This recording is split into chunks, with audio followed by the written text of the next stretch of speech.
was almost in celebration mode, expecting to become the vice president in what was supposed to be sort of a patching of the torch night. Joe Biden told the crowd, God willing, we're going to win this election, but a lot of folks are going to vote for the other guy, and we have to ask ourselves why.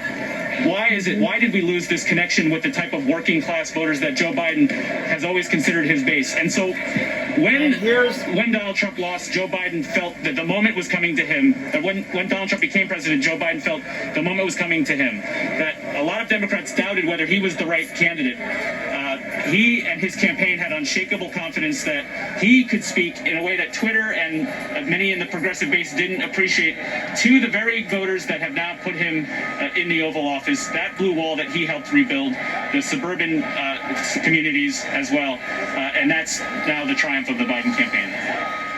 And Mike Memley, you've been there covering every single day of this campaign. We'll let you go back, do some reporting. You can let us know when you expect to see the president-elect. Well, I'm sure we will see him at some point very shortly here. Mika, Fox News also now calling officially this election for Joe Biden. Okay, thank you, Willie. And to Mike Memley's point about if there is any... Here is why you've lost the white working class. And it's because of something called the Southern Strategy, okay? The Southern Strategy. Take a look at the book, if you get a chance, by Professor E. Haney Lopez. Take a look at that book about dog whistle politics, okay? Dog whistle politics. Take a look at that book, all right? And it'll explain in greater detail.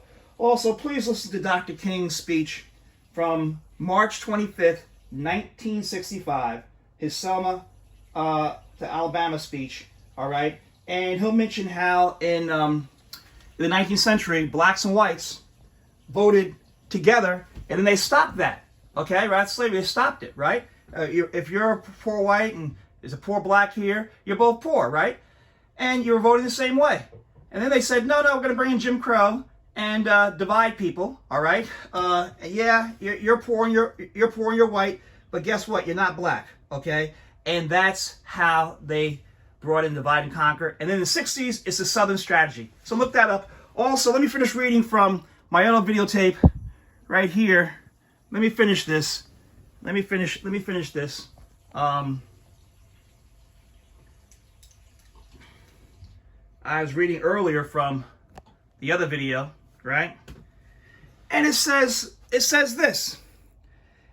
It says in the 2012 presidential election, 88% of the voters who pulled the lever for the GOP candidate were white.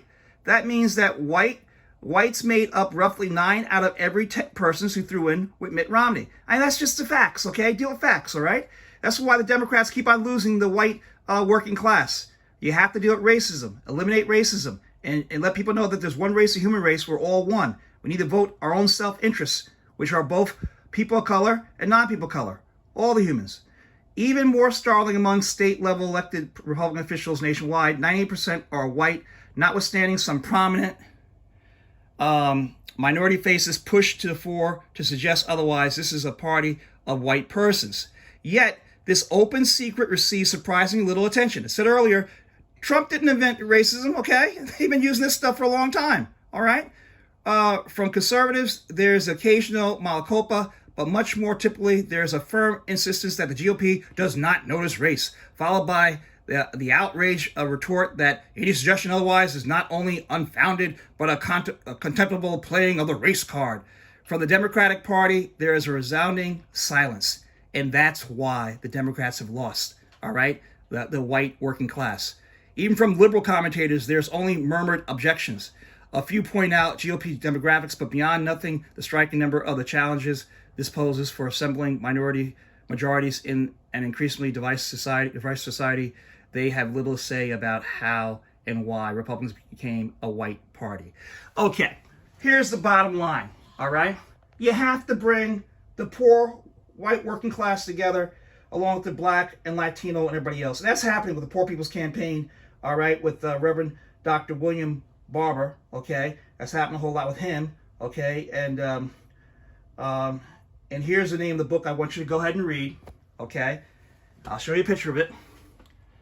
And it's called, by Professor E. Haney Lopez, Dog Whistle Politics, how coded racial appeals have reinvented racism and wrecked the middle class. That's the answer to the question, okay? Why the Democrats have lost the white working class. It's because of racism. In a nutshell, again, they use racism to divide and conquer people. There's one race, the human race. Check out the Southern Strategy and look at what happened also in the 19th century. Thank you for being on my YouTube page. Have a great day.